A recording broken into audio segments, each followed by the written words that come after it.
জন্ম 1860 সালের 19 নভেম্বর বর্তমানে একটি গোপালগঞ্জ জেলা কোটালী থানার প্রজাদের চান সহ অন্যান্য রাজনীতিবৃন্দ উপস্থিত আছেন, অন্যান্য অনুরোধ বৃন্দ নির্মাণ করতে। কিন্তু এই সময় নাম ছিল ঢাকা কলেজ, এই ঢাকা মাদ্রাসা।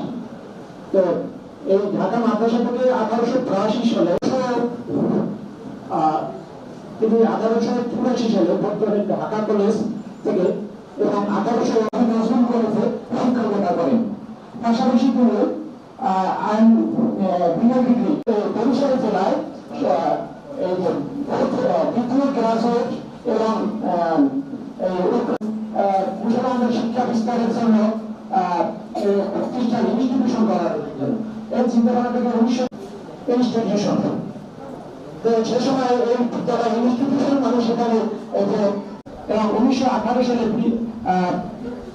এই বিদ্যালয়টি পূর্ণাঙ্গ বিদ্যালয় লাভ করে এবং 1919 সরকার 1911 সালে 12 ডিসেম্বর খান বাহাদুর হুমায়ুন খানকে খান বাহাদুর উপাধি দেন। অবশ্যই তিনি 83 বছর বয়সে 1941 সালের 21 সেপ্টেম্বর সোমবার মৃত্যুবরণ করেন। সকলের সুস্থতা সফলতা দীর্ঘ কামনা করে আমার বক্তব্য শেষ করছি। আসসালামু আলাইকুম। শিক্ষা পাও, তোমরা এটাই তোমাদের শিক্ষা গ্রহণ করা উচিত যে তাদের মতো তোমরা যেন আলোকিত মানুষ হও এবং আমাদের তোমরা মনে রেখো। এবারে শিক্ষার্থীদের পক্ষ থেকে সংক্ষিপ্ত বক্তব্য দেওয়ার জন্য আসসালামু আলাইকুম।